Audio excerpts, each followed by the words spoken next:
Assalamualaikum warahmatullahi wabarakatuh. Alhamdulillahi rabbil alamin. Ashhadu an la ilaha illallah wa ashhadu anna Muhammadan abduhu wa rasuluh sallallahu alaihi wasallam la nabiyya ba'dah. A'udzu billahi minasyaitonir rajim. Bismillahirrahmanirrahim. Man 'amila sholihan min zakarin aw untha wa huwa mu'min falanuhyiyannahu hayatan thayyibah wa lanajziyannahum ajrahum bi ahsani ma kanu ya'malun. Shadaqallahul azim. Surat An-Nahl ayat 97. Barang siapa yang beramal soleh, baik laki-laki ataupun perempuan, asal ia mukmin, janji Allah akan kami hidupkan orang itu dalam kehidupan yang baik dan akan kami balasi mereka dengan pahala yang sebaik-baiknya sesuai apa yang ada mereka kerjakan. Kaum muslimin dan muslimat di mana saja berada yang dimuliakan Allah, saatnya bagi kita untuk memperkokoh iman kita kepada Allah. Mendengarkan siraman rohani ini sungguh banyak manfaatnya untuk kita. Ibarat bunga, bila bunga tidak pernah disiram-siram, maka bunga akan layu dan mati. Tapi bunga yang sudah mulai layu, dengan rajin kita menyiram, insya Allah bunga akan subur dan mekar kembali. Hati kita perlu juga siraman rohani. Dengan kita disiram rohani kita ini, jiwa terasa hidup, iman makin kokoh dan kuat. Maka kita beri judul ceramah kita pada kesempatan ini, perbanyak beramal soleh sebagai PMA, penanaman modal akhirat. Beramal waktu hidup. Kalau sudah jadi mayat, tidak bisa lagi beramal. Habis. Karena orang kalau sudah jadi mayat, semuanya sudah stop, sudah berhenti. Tidak bisa beraktivitas lagi. Untuk memperbanyak PMA, penanaman modal akhirat, waktu hidup, kesempatan ada. Jangan sia-siakan. Bagi yang muda, jangan tunggu waktu tua. Bagi yang sehat, jangan tunggu waktu sakit. Bagi yang kaya, jangan tunggu waktu miskin. Bagi yang senang, jangan tunggu waktu susah. Nabi ingatkan kita, ightanim khamsan qabla khams. Pergunakan 5 sebelum datang yang 5 macam. Hayataka qabla mautika, hidup engkau sebelum datang mati. Sehat engkau sebelum datang sakit. Muda engkau sebelum datang tua, kaya engkau sebelum datang miskin, senang engkau sebelum datang susah. Beramal soleh itu harus kita lakukan sesuai dengan sunnah Rasulullah. Tidak boleh menurut selera kita.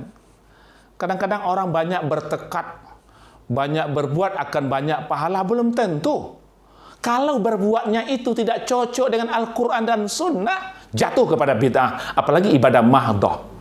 Maka ibadah mahdoh ini kita lakukan sesuai apa yang dikatakan Rasulullah. Sallu kama ra'aitumuni usolli. Salatlah kamu sebagaimana kamu melihat aku salat. Ini perlu kita lakukan. Tapi ada kunci dalam beribadah. Beramal soleh kuncinya wahuwa mu'min, harus beriman dengan Allah. Kalau tanpa beriman dengan Allah, bagaimanapun kita beramal, bagaimanapun kita beribadah, tidak ada nilainya. Akan habis seperti abu bertebangan ditiup oleh angin.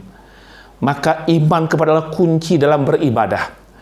Orang yang sudah beriman dengan Allah, sudah berikrar raditu billahi rabba wa bil islami dina wa bi Muhammadin nabiyya wa rasulah. Aku reda Allah Tuhanku, aku reda Islam agamaku, aku reda Muhammad nabi dan rasulku. Kalau sudah berikrar seperti itu, lakukan beramal, beribadah. Terutama ibadah kita, ibadah mahdoh, ibadah khusus, baru ibadah umum.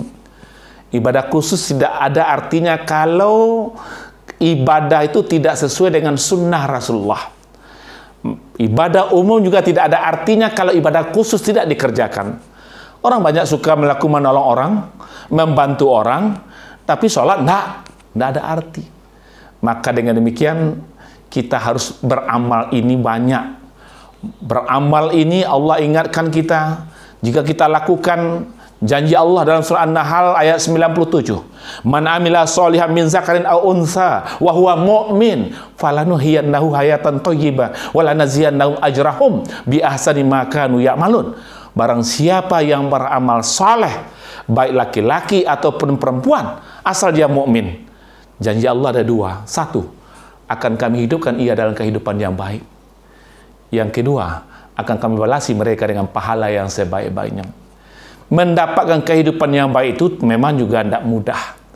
Banyak orang sekarang ini punya duit ada, tapi duit haram berada di balik jeruji besi.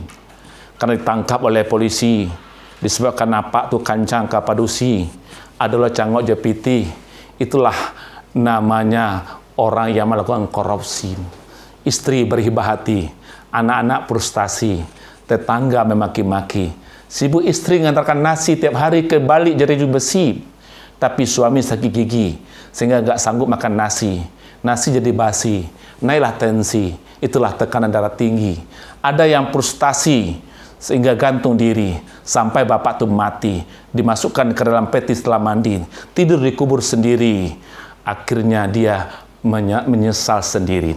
Maka untuk itu, selagi ada kesempatan, uang yang ada, carilah uang halalan thayyibah, dan mari kita cari yang diredai oleh Allah Subhanahu wa taala.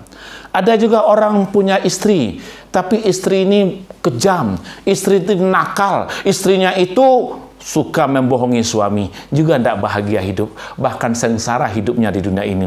Sungguh banyak orang yang celaka hidupnya gara-gara punya istri. Hanya yang dibanggakan istri cantik. Untuk apa istri cantik? Kalau dia durhaka, tidak pandai jaga diri, akhirnya suami akan frustasi, berhibah hati. Banyak juga orang punya jabatan. Jabatan membuat sakit kepala sekarang ini. Tidak bahagia juga di dunia. Kalau dapat kita jabatan ini, jadikan untuk menopang kebahagiaan hidup dunia dan akhirat. Kemudian kita ingin mendapat balasan yang baik di sisi Allah. Kalau kita beramal soleh, balasan di sisi Allah itu surga jannatun naim, kenikmatan yang luar biasa, penuh dengan fasilitas yang tiada tara di dunia ini. Semua orang, apapun agama, orang ingin masuk surga.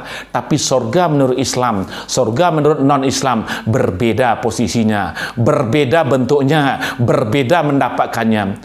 Maka kita sebagai orang mukmin, orang yang beramal soleh itu sangat penting kita lakukan. Selagi ada kesempatan, jangan tunda-tunda dalam melakukan beribadah kepada Allah Subhanahu wa taala. Beramal soleh inilah untuk diri kita masing-masing. Suami yang beramal untuk suami, istri yang beramal untuk istri, ayah yang beramal untuk ayah, anak yang beramal untuk anak. Kalau itu bisa kita lakukan, kita yakin Allah akan balasi kita dengan sebaik-baiknya insya Allah Subhanahu wa taala.